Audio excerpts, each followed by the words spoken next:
For every university president, there comes the time to pass the torch. Central State University's John Garland, no exception. He's retiring and leaving his post this summer. But first, he shares some words of advice with our Marcia Bonhart. If I had one legacy writ large, it's those thousands of young people who, during my tenure, I've been able to sign their degrees and award them Central State University degrees. It's the people. For more than a decade, 15 years to be exact, John Garland has guided the faculty, staff, and students at Central State University in Wilberforce. I do not want to overstay my tenure in the presidency. I occupy a presidency.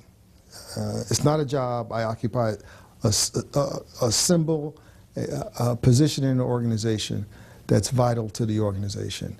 And I didn't want to overstay my tenure. He talks about his latest directive, resigning from the presidency in June. I wanted to leave at a time that the organization is doing well. Garland is leaving with a few feathers in his cap. In the last 15 years under his tenure, among other accomplishments, CSU has become more financially and academically sound, increased its student enrollment by 160%, and has broken ground on a new university center. The 67-year-old attorney sees life as constant opportunity. He's a high school dropout, and he took time to reflect on his days as a Marine fighting in Vietnam. And I'm walking on a patrol, and I just felt this complete sense of alienation. Like, what am I doing here? This is like an alien land doing an alien thing. Now he reflects on his future. He will consult with CSU for a year and then will continue to practice law. But his immediate focus is to help the university's new president get settled. Our big job is to embrace the new president.